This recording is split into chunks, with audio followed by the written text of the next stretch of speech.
உங்களுக்குள்ள நடக்கிற அனுபவங்களை சாட்சியா பார்க்க ஆரம்பிக்கிறதா முதல் படி.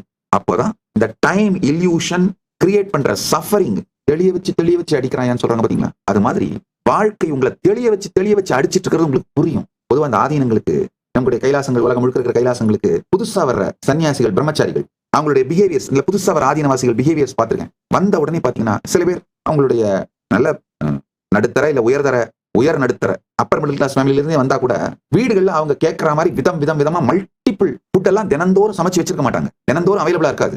ஆனா கைலாசத்துல நேச்சுரலாவே கோவில் நடக்கிறதுனால நிவேதனத்துக்காக தினந்தோறும் நிவேதனம் மற்றும் அன்னதானத்துக்காக குறைந்தபட்சம் 11 விதமான உணவு சமைப்பாங்க. காலையில 11 விதம், மதியானம் 11 விதம், இரவு 11 விதம், விதமா சமைப்பார்கள். விதவிதமான உணவு இருக்கும். ஒண்ணுதான் சொல்லுவேன், அப்ப சாப்பிடும்போது சாட்சியா இருந்து பார்த்துக்கிட்டே சாப்பிடு.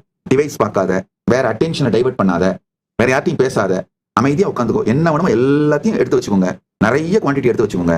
பொறுமையா சாட்சியா இருந்து பார்த்து நல்லா மென்று ருசித்து சாப்பிடுங்க. ஒரு மாசத்துல அவங்களுக்கே புரிய ஆரம்பிச்சிடும்.